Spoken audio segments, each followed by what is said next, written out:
여러분 안녕하세요. 가족끼리 하는 거 아니야 라며 50대 이후 성생활을 하지 않는 분들은 반드시 이 영상을 보셔야 합니다. 나이 들어 주책맞게 무슨 사랑이야 그러지 말어 라며 유독 부정적인 성의식을 가진 분들이 많습니다.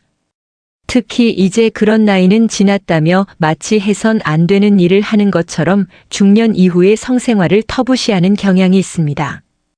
하지만 과연 나이가 들었다고 해서 성에 대한 욕구가 사라지고 없는 걸까요? 단언컨대 절대 그렇지 않습니다. 이런 잘못된 인식은 우리의 삶을 더욱 풍요롭게 만들 수 있는 중요한 부분을 놓치게 만듭니다. 그래서 오늘은 50대 이후 성생활이 왜 중요한지, 그리고 앞으로 내가 어떻게 해야 건강한 성생활을 하며 보다 풍요로운 노년을 보낼 수 있는지, 그렇게 하기 위해서는 내가 무엇을 해야 하는지에 대한 답을 정확히 알려드리겠습니다. 오늘 영상만 잘 보신다면 이제껏 내가 이걸 몰라 쓸데없이 병원만 들락거리며 시간과 돈을 허비했었구나 하는 큰 깨달음을 얻게 되고 다들 잔병치레 없이 잘 살아가는 것 같은데 유독 왜 나에게만 아픈 곳이 이곳저곳 늘어가는지 명확하게 그 이유를 알게 될 것입니다. 그리고 나이가 들어서도 왜 반드시 성생활을 꾸준히 이어가야 하는지에 대한 이유도 쉽게 알 수 있을 것입니다. 구독과 좋아요 한번 눌러주시고 오늘 영상 바로 시작하겠습니다. 나이 들어서 뭔 사랑이야 이런 말 주변에서 한 번쯤은 다들 들어보셨을 겁니다. 50대가 넘어가면서 1년에 한 번도 부부관계를 하지 않는 부부가 약 30에 달한다고 합니다. 특히 한국 사회에서 농담처럼 퍼진 가족끼리 하는 거 아니다. 라는 이 말은 섹스리스로 고통받고 있는 남녀 모두에게 뼈아픈 상처되는 말이 아닐 수 없습니다. 정말 아이러니하게도 공식적으로 서로 파트너를 맺은 사이가 부부인데 그런 서약을 하게 된 이후부터 오히려 급속도로 더더욱 하지 않게 되는 사이가 된다는 것입니다.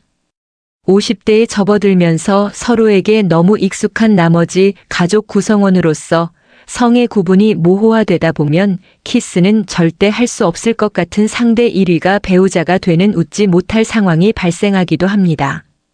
그러나 현실은 인생의 황혼기에 접어들수록 서로를 이해하고 의지할 수 있는 동반자로서의 성생활이 더욱 소중해집니다. 그것을 가장 애틋하게 보여준 대표적인 영화의 예로 노트북을 들 수 있습니다. 특히 영화의 도입부에 노년이 된 노아의 독백신은 많은 관객에게 큰 울림을 주었습니다. 난 특별하지 않다. 그냥 보통 사람이다. 보통의 삶을 살았고 날 기리는 기념비도 없으며 내 이름은 곧 잊힐 것이다. 하지만 한 가지 누구 못지않게 훌륭히 해낸 일이 있다. 난 온 마음과 영혼으로 한 여인을 사랑했고 그것만으로 나는 여한이 없다. 이 독백 장면은 중년 이후 노년의 사랑이 젊은 시절의 열정적 사랑 못지않게 아름답고 가치 있음을 보여주었습니다. 주인공 노아와 엘리는 젊은 시절 뜨거운 사랑을 거쳐 노년에 이르러서도 깊은 애정과 육체적 친밀감을 나눕니다. 단순히 이 육체적 행위를 넘어 깊은 정서적 유대와 사랑의 표현을 묘사하고 있습니다. 노아가 치매에 걸린 엘리에게 매일 그들의 사랑 이야기를 들려주는 장면은 육체적인 친밀감 못지않게 정서적 교감이 노년의 성생활에서 매우 의미 있음을 보여줍니다. 또한 노년의 성생활이 젊은 시절과 다를 수 있음을 인정하면서도 여전히 아름답고 의미 있을 수 있다는 메시지를 강렬하게 전달합니다. 이들의 모습은 나이가 들어감에 따라 변화하지만 그 사랑의 깊이와 친밀감은 오히려 더 깊어집니다. 반드시 노년에도 성생활을 누릴 권리가 있음을 증명하듯 보여주지만 현실은 노인의 그것을 터부시하거나 불편해하는 사회적 시선이 있습니다. 그럼에도 불구하고 우리는 왜 50대 이후 후 성생활을 더 적극적으로 해야 할까요? 네덜란드에서 진행된 한 연구조사에 따르면 50세에서 85세 사이의 성인들 중 활발한 성생활을 유지한 이들은 그렇지 않은 이들에 비해 치매 발병 위험이 20% 낮았다고 합니다. 성생활 과정에서 분비되는 도파민과 옥시토신 같은 호르몬들이 뇌 기능 향상에 도움을 주기 때문입니다. 물론 그 이전과는 조금 다른 접근이 필요합니다. 왜냐하면 나이가 들어가며 찾아오는 신체적 변화는 불가피하기 때문입니다. 보편적으로 발기력이 예전 같지 않다거나 질건조증이 생길 수 있습니다. 50대 이후 건강한 성생활은 이러한 신체 변화를 극복해내는데 매우 중요한 이점을 가져다 줍니다. 남성의 경우 테스토스테론 분비를 촉진하여 근육량 유지와 전립선 건강에 좋습니다. 여성의 경우에는 에스트로겐 분비가 촉진되어 질건조증을 예방하고 골다공증 위험을 낮출 수 있습니다. 골다공증 환자의 97.2%가 50대 이상의 연령대에 속하기 때문에 이때부터 여자의 성생활은 더욱 중요하게 됩니다. 50대 이후 반드시 성생활을 해야만 하는 또 다른 이유는 심혈관 건강 증진입니다. 심장 질환을 줄이는 루트로서의 성생활은 일종의 유산소 운동을 꾸준히 하는 것과 같이 더할 나위 없이 소중한 행위입니다. 실제로 미국 심장학회에서는 규칙적인 성생활이 심장마비 위험을 낮출 수 있다고 발표한 바 있습니다. 그런데 알려드린 바와 같이 중년 이후에도 꾸준한 성생활이 이렇게 좋음에도 불구하고 현실적으로 50대 이후의 부부들은 일상에 지쳐 성생활에 대한 관심이 줄어들고 있습니다. 직장 스트레스, 자녀 양육, 노부모, 부양 등 다양한 책임과 부담으로 인해 그만큼 여유가 없어지기 때문입니다. 그 와중에 여보, 우리 오늘 밤에 한번 이러기는 절대 쉽지 않습니다. 현실은 활발한 성생활과는 전혀 다른 방향으로 자신들도 모르는 사이 그렇게 흘려보내는 부부들이 많습니다. 특히 10년 차 이상의 부부들은 흔히 생일 때 한 번 하게 되는 연중 행사와도 같다고 농담처럼 말합니다. 그렇다면 과연 50대 이후 성생활은 어떻게 해야 할까요? 그것은 기본적으로 현재 우리가 처한 상황을 그대로 인정하는 데서부터 시작합니다. 젊었을 때처럼 불타오를 수는 없지만 절대 포기해서는 안 됩니다. 첫 번째 시간을 만들어야 합니다. 이러면 당신은 시간이 없다고 할 겁니다. 없으면 만드는 겁니다.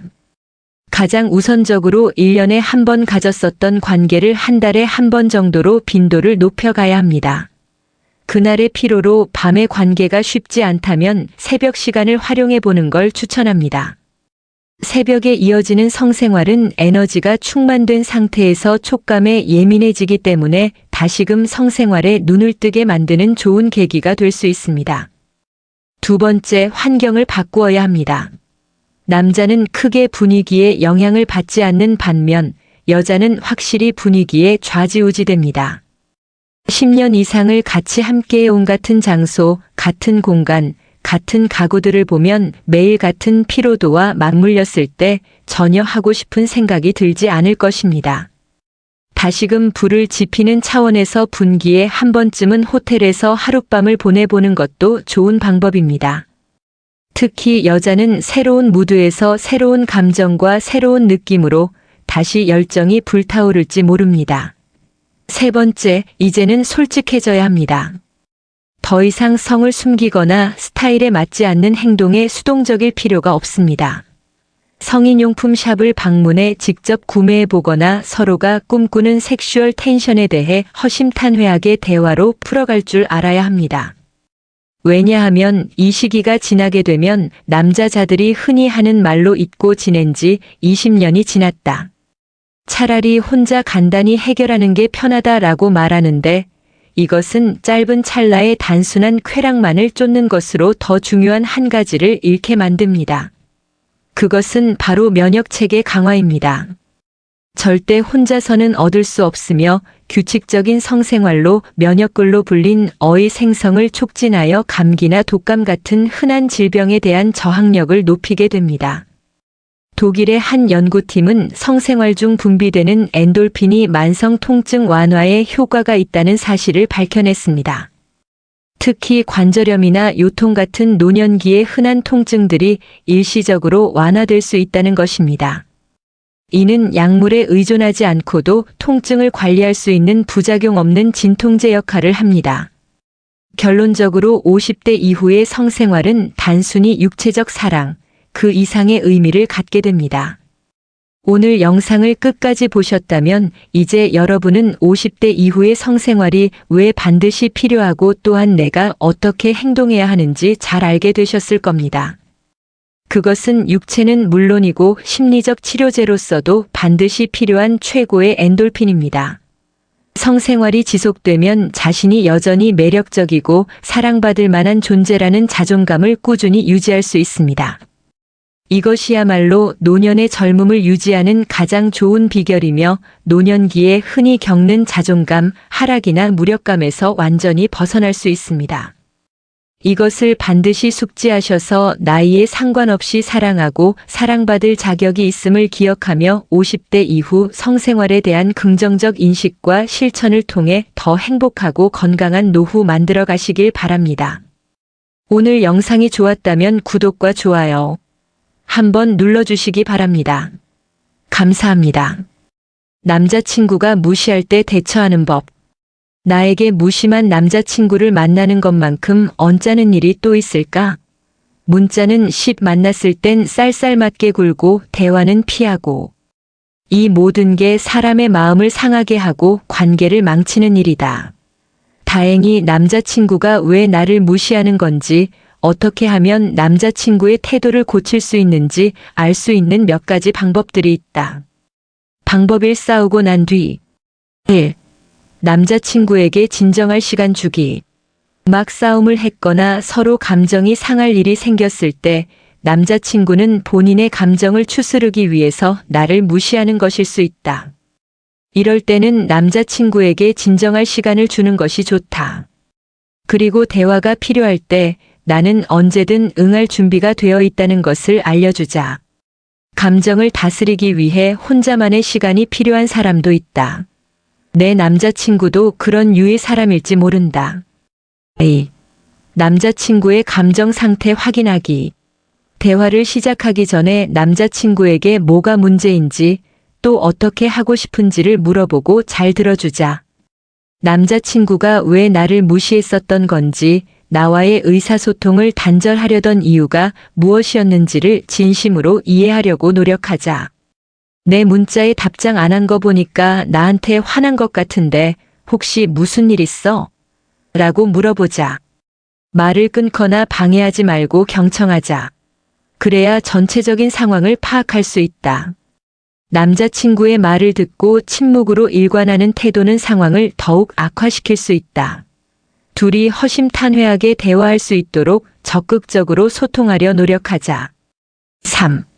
내 감정 털어놓기. 둘 사이의 문제에 대한 내 입장을 자세하게 이야기하거나 남자친구가 나를 무시했을 때 내가 어떤 상처를 받았는지를 털어놓자.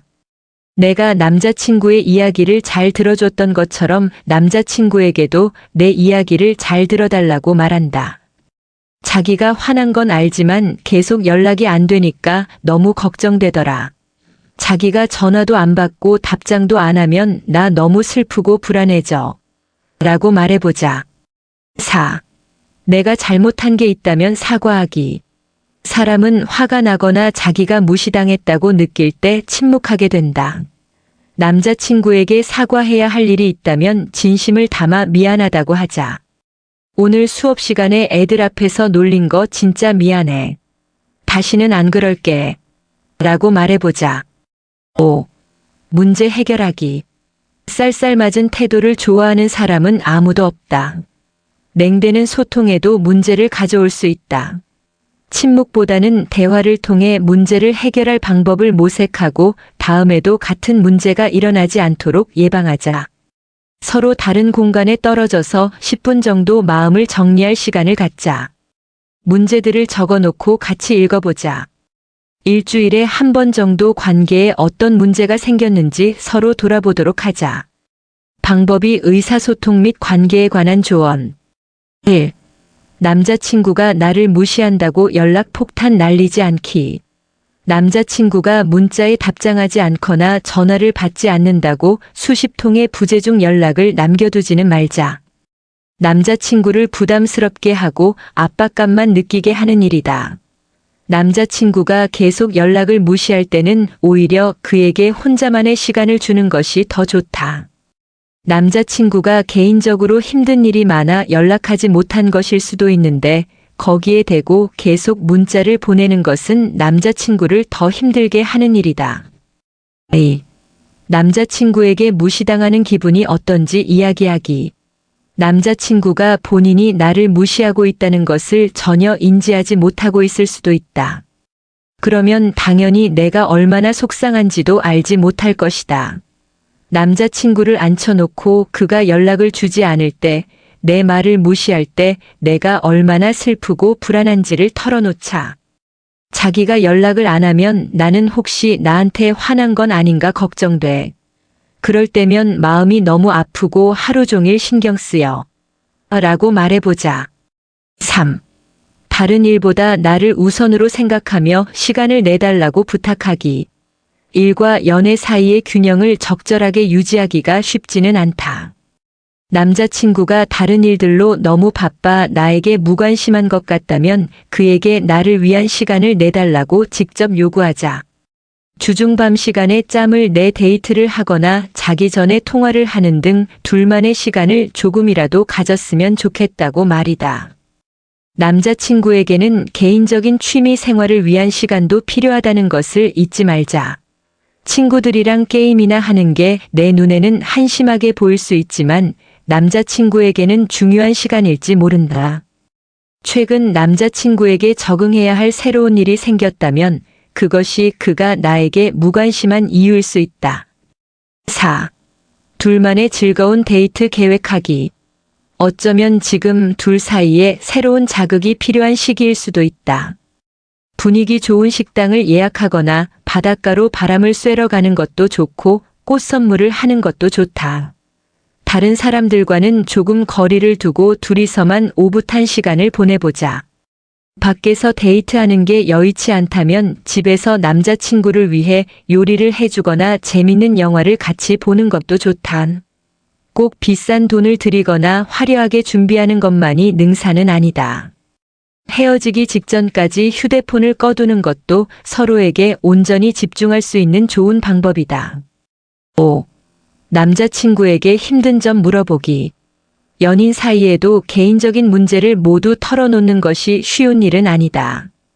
남자친구가 감정을 솔직하게 이야기하는 것을 어려워하는 편이라면 내가 먼저 남자친구에게 요즘 힘든 일이 있는지, 우리 관계에 바라는 것은 없는지를 물어보자.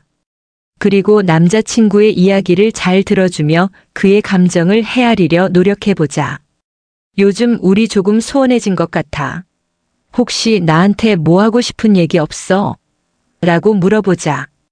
관계를 끝내고 싶어서 서서히 멀어지는 쪽을 선택하는 사람들도 있다는 것을 잊지 말자. 물론 모두가 그러는 것은 아니지만 내 남자친구가 그런 사람이 아니란 법도 없으니 말이다. 6. 진전이 없다면 관계를 다시 생각해보기. 나에게 무심한 사람과 연애를 지속하는 것은 절대 쉬운 일이 아니다. 남자친구에게 솔직하게 터놓고 이야기를 했음에도 그의 태도에 변화가 없다면 관계를 정리해야 할 시간이 온 것일지도 모른다.